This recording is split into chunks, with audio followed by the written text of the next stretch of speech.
which also, you know what? Maui's not done a self-indulgent one yet, but I'm kind of doing a slightly self-indulgent one because in the pick'ems, I didn't put complexity through, and I feel like I'm the only person pretty much that didn't. And yeah, they were just like, they were just bad. They were just bad. Let's be real. Yeah, like the individuals on this team just... It just feels like the biggest problem is just the individuals on this team. Whenever it gets to a pressure match, they just look like they're just so scared or like lost, and they just make like silly mistakes. And it's like that. It's like a kid talking to a girl for the first time and being like, "Oh, what do I do? Oh, geez." And I'm like, "Come on, guys! Like this has been the same thing for so long. It feels like it's like rotten to the core." And honestly, the mad thing is, I don't even think it's like an in-game leading thing, because I think JT is actually a pretty good caller, and I think they get into good positions. It just feels like the individuals will just take turns to make like just silly mistakes and just do like the silliest thing you will see, and one of them will get caught here, and then one of them will get caught here, and then the nade timings just go off, and you just see the spiral. And I think the worst thing about this is, if you are complexity and you get EliGE, it is like a gift, and you have to be cutthroat if you want to prove to him that it's worth sticking with this project. And they were the opposite. They were not cutthroat. They did not try and upgrade pretty much any position.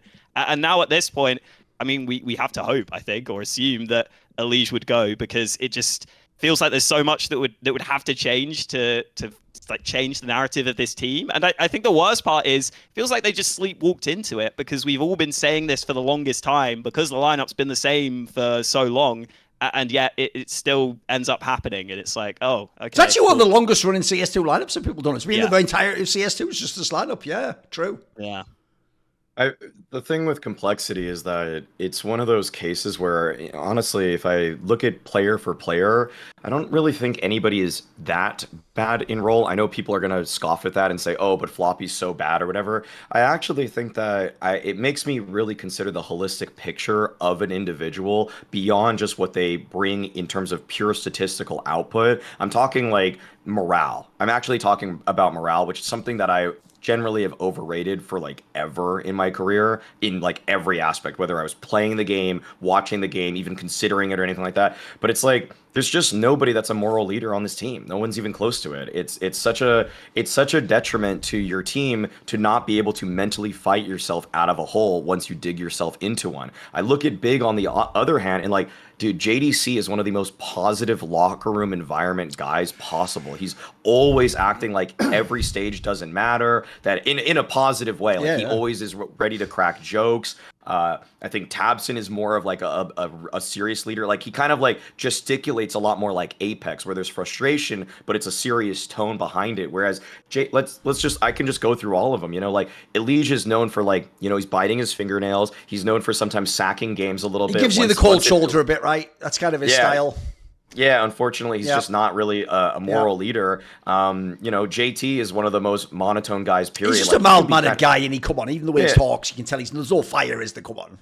Yeah, exactly. And then you got Grim and Floppy, and they're kind of like making sure to just kind of cover their own asses in most cases. And Halzerk's famously known for desk punches. Like, it's not, there's nobody, and TC can only do so much. Like, what sucks is that I think in practice environments, they probably feel great because TC is a positive influence on these guys. They look like they all get along, right? I mean, you know some of them, Maui. I also feel like when you're saying that, don't you think one of the problems is that Floppy's also not had that great a run as well? I feel like he could be the like fun element or the like glue guy, but if he's doing badly in the team, it's hard to do that, obviously. Exactly. If Floppy was a star player, I think that would permeate. But because he's kind of he's got all the bitch roles essentially. He's got all the anchor spots, all the support roles, like crappy lurk spots too. Like he's not really able to uplift because when you're so concerned with your own game, like it's really hard to be a bottom fragger.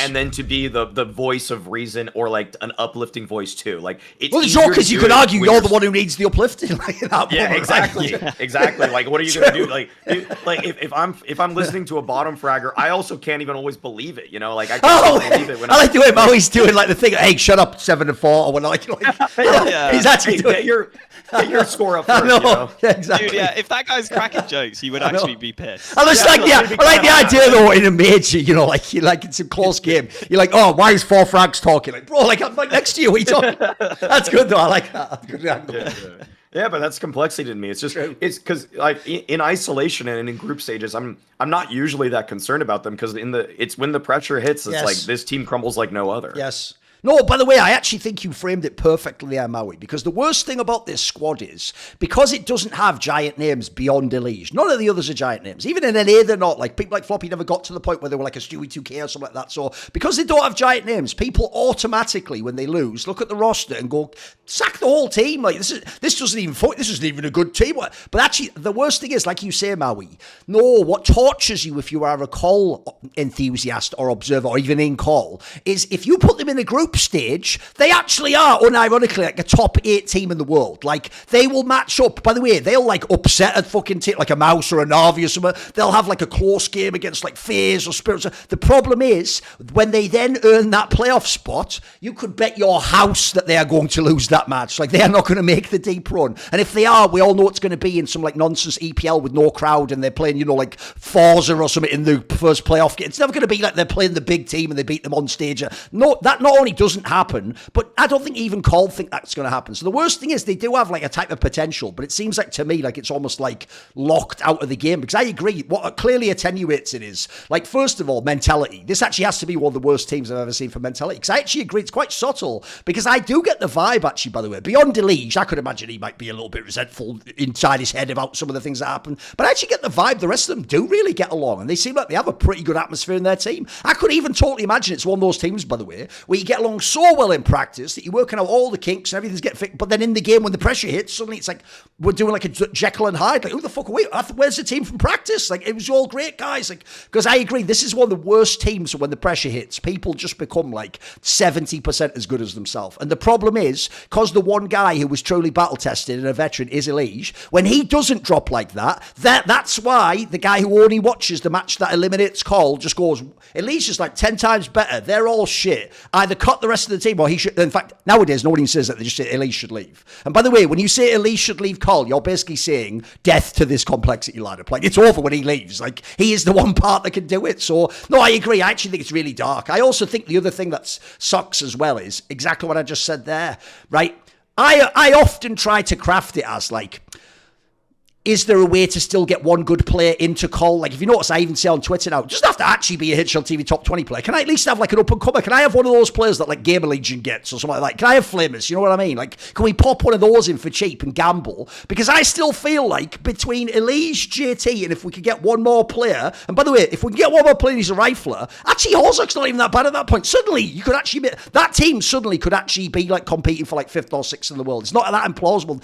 I do think, I've always said I always rate JT. I think he's actually a pretty legit caller. The problem is, though, that's like a world where everything's going towards making Call better. The biggest fear I have, and it's obvious because this is the majors at the end of the time, and I've heard rumours, is, bro, if EliGE ever does actually leave and he does go to like a better team, a top team, not only are we all going to watch that team now, but I think Call then will become something of like a fucking failed project. Because the worst thing I also think is why it's a good point for bad is because you have this angle where like, you don't have the famous NA players. You don't even, there's the worst thing is, Cole doesn't even actually get the NA, like, hype that, like, Wildcard does, or, fucking M80. Because they get the thing of, like, well, we have no expectations, so we can cheer for you, and we don't feel bad if you lose. I think everyone feels with Cole, because, I always used to wonder, Maui, back in the day, why was Team Liquid never really loved until the absolute best? But see, I was loved no matter what. And I think that's a problem. Cole reminds me of the Team Liquids that used to lose, because the perception was, these guys are good, but they're losers. The Cole one was like the plucky underdogs. They can maybe make it what Cloud9 rather. I mean,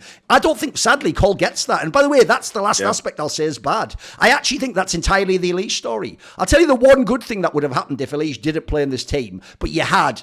Pick anyone you pick the JBA guy, pick some of the other people, pick Orseek, have him in the team again or whatever. I think at least then people could do the, like, it's an underdog angle, I'll just support them because I'm from NA. So I feel like they're also in a really tough spot. Everyone essentially just hates them for being a mildly underperforming team that doesn't do deep runs. But it means at the end, even though they're not actually bad, we're giving them essentially like undue levels of hate. Like, isn't it good that they've sort of got EliGE and he's overqualified? Like, they should want that. The problem is, we all just look at the team, I do it as well every time, and just think, imagine if the rest of the team was as good as EliGE, but that's not really like a reasonable reasonable framing of this squad. And also, lastly, I will just say, they've never promised you like a VP or something. Like, we're going to spend millions on the transfer. They're trying to run it like an actual, like somewhat like a business, right? They're min-maxing right now. So I also think it's a tough spot because the org itself clearly isn't in the position where they're making power moves to be a top 5 team. They're just trying to kind of do it via the coach and the strats and people in the team already. And this is the worst thing I'll say as a last point very quickly. It goes like this, which is everyone says that line of like, I don't want player changes and teams should just work out their problems and they should just get back in the practice. That's it. This team's done that, guys. They've done exactly what you asked them to do. But don't you all have a feeling a bit like me of like, well, actually now I wish you'd sort of just done a triage 9 months ago and made a cut, whatever it might have been. So I have to say it's always a gamble when you say that you want people to stick together, because they could also stick together and be in purgatory like this team is. Because as I say, Maui, I think you framed it perfectly. This is absolutely not a bad team. I will never let anyone tell me that. It's not the case. By the way, I have bet so many times and won with this team as an underdog, Maui, for real, exactly. Like over the VPs of the world. And like I say, any squad where I can see them, like, by the way, even this angle, I'll give them one last piece of credit, actually. I'll tell you one thing Cole does do right that no other team in World Counter-Strike does.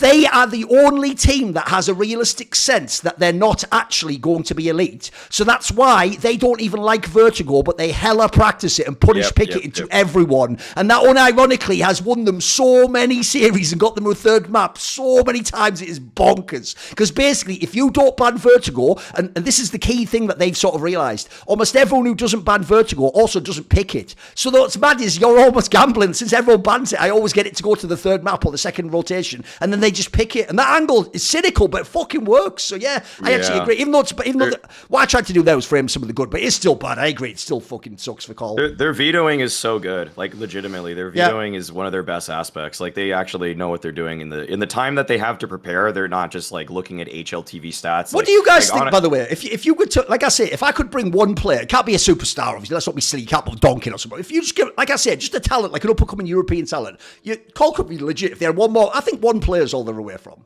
What do you think? It just needs to be a positive influence guy. Like, I mean, like, if they had, like, a Flames or a JDC or I'm trying to just think of, like, really positive locker room guys. It's got to be that. Like, someone that's vocal but also can be a good influence on them.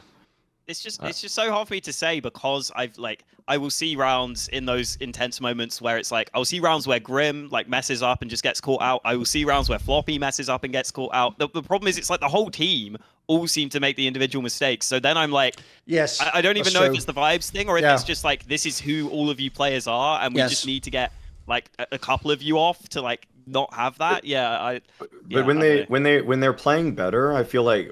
When I see that, that's more decisive. They trust themselves more. Like that's even even how I'd frame it. Like for example, when Floppy was just standing on top of that box on that Dust 2 round, where it's just like he's getting pinched from tunnels and from doors, and he's just trying to take like a 50-50. I think a more decisive and less in his own head Floppy either just pushes tunnels or he just like drops and fights Car and fully dedicates to like the isolated fight. Like that's what I mean. Like, and even when Grim had a big uptick in performance kind of leading up to that series, it looked like it was because every time I saw him take a fight, he just strafes into an angle with perfect pre-aims as opposed to like being between decisions, which is sometimes how I feel like watching him. Like sometimes he's like, ooh, should I push HUD on nuke or should I kind of like stay outside, like half in it? And it's like, no, when you actually just push it and you believe in it, even if it's not perfectly set up with the team, your aim is good enough to win this fight. And I think decisiveness is one thing that morale does lead to better individual plays as a whole. By the way, I'll even say, normally I would say this topic should have been ugly because we talked about a lot of the positives and how close they are, but actually the reason why it's bad is what Hawker said.